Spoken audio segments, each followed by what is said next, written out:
face à cette chinoise de Taipei qui avait fait très bonne figure toute la matinée, mais qui là s'effondre dans cette finale de repêchage. Journée trop longue pour cette combattante, trop jeune encore pour pouvoir prétendre à la médaille. Regardez ici cette Osotogari exceptionnelle. Benoît, je pense que vous vous régalez, hein, vous qui aimez le judo désormais, vous êtes un passionné quand vous voyez ça, Benoît. Vous êtes forcément heureux avec nous sur la chaîne L'Équipe. Aujourd'hui, en tout cas, ça va très très vite. On voit des hippons, c'est magnifique. C'est ce que l'on aime, le judo spectacle, Fred. On arrive très vite, du coup, comme c'est court, ça va aller très très vite sur la demi de Clarisse Agbenienou. Mais on va vous faire entendre Barbara Harel, qui est son entraîneur au Red Star de... La Française la plus titrée de tous les temps sur les championnats du monde. Oui, c'est pour ça que le moment historique, c'est pas celui-là, c'est celui d'après. Et je crois que Clarisse y pense déjà, d'ailleurs. Mais oui, c'est un beau combat, c'est avec une adversaire très difficile, des gardes qui s'emboîtent pas bien. Mais oui, elle a su rester patiente, rester concentrée pour voilà, faire la différence sur une petite chose. Là, elle a quand même marqué Wazaris, ce qui est super. Je voudrais qu'on regarde, Fred, regardons ensemble voilà, ce piège dont vous avez parlé d'ailleurs, hein, Brigitte Dédier, tendu. Est-ce qu'il n'y a pas une prise de risque ou alors tout était vraiment calculé et maîtrisé de la part de Clarisse Agbenienou? Non, je pense que tout est calculé et tout maîtrisé. C'est aussi la preuve, et Brigitte en a parlé tout à l'heure, de l'évolution de Clarisse Agbenienou qu'on connaissait avec des grands coups de hanche. On l'appelle la hanche de feu parce qu'elle est capable de projeter tout le monde. Et puis quand on a un rendez-vous comme ça avec Franzen, eh bien, il faut parfois trouver des petites surprises, des petites astuces. Et Gévrise, ce qu'on a remarqué, hein, c'est le travail de Clarisse Agbenienou pour progresser. Ça passe par le travail au sol au fait, avec deux demi-finales qui arrivent, vous allez voir, hein, des garçons spectaculaires. On va se régaler avec les deux combats qui arrivent, hein, deux demi. Incroyable, et regardez hein, tout de suite hein, le coach qui redonne ça, Brigitte, c'est important. Hein.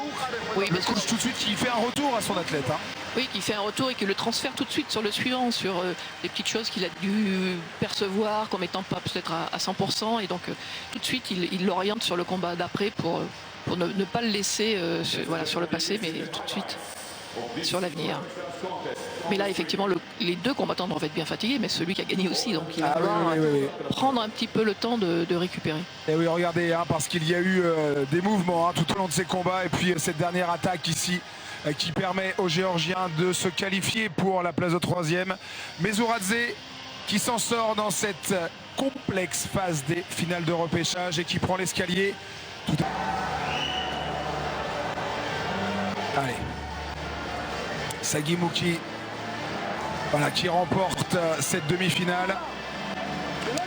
Allez, ambiance un petit peu tendue, ça se tend du côté de Tokyo, ça va se tendre encore un peu plus pour nous ici parce que vous le savez, Clarisse Agbenienou est en train de patienter tranquillement avant sa finale. On vivra sa finale en direct, donc attention, Clarisse Agbenienou opposée à Miku Tashiro, la japonaise qui sera à domicile.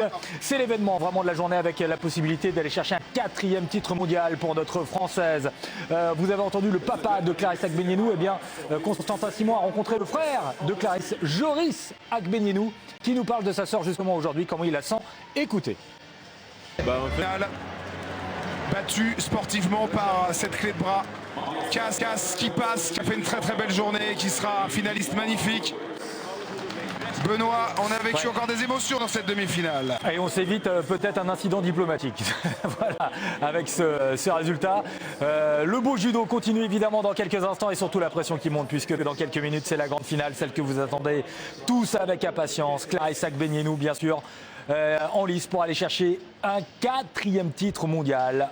Marquer vraiment l'histoire du judo français. Clarisse Agbenienou a rendez-vous avec l'histoire dans quelques instants. On entendra celle qui est née prématurée, on n'était pas sûr qu'elle arrive à vivre. Mais regardez ce combat extraordinaire. Elle a été au bout, Gévry, c'est magnifique, magnifique. 4e titre de championne du monde pour Clarisse Agbenienou. Et quelle finale, Frédéric et Brigitte. Elles nous ont vraiment fait rêver ces deux grandes championnes parce que Tashiro vraiment, elle a fait son combat, elle a fait douter Clarisse.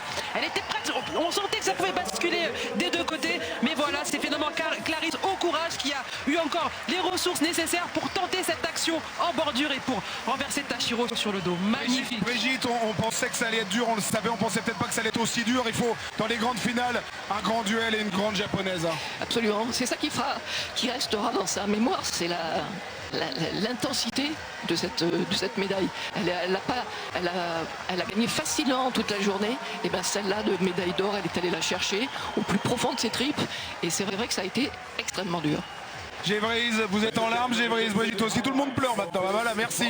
Merci Clarisse, merci. C'est Alors, incroyable, tiens, Fred. Henri, Clarisse Agbenienou. Eh bien, vous bat, mesdames, elle devient 4 fois championne du monde. Mais est-ce que c'est grave, Gévrise? Est-ce que c'est important? Mais non, c'est pas du tout important. On est vraiment très contente que Clarisse soit 4 fois championne du monde et surtout, voilà. Ce combat, on le revoit, le courage de Clarisse avec cette attaque en bordure pour renverser Tashiro. Et je dirais presque le courage, c'est juste avant, quand elle ne tombe pas sur l'attaque de la japonaise, qui était une très forte attaque. Et le bras dans le dos, Brigitte, quand elle a le bras dans le dos, qu'elle s'en sort. Et elle sait rebondir. Et ça, c'est exceptionnel, parce qu'effectivement, à 10 minutes de combat, on est quand même bien mort. Allez, on va Fred, revivre. les On va larmes revivre ce moment. de tout le monde, si j'ai bien compris, donc dans la cabine.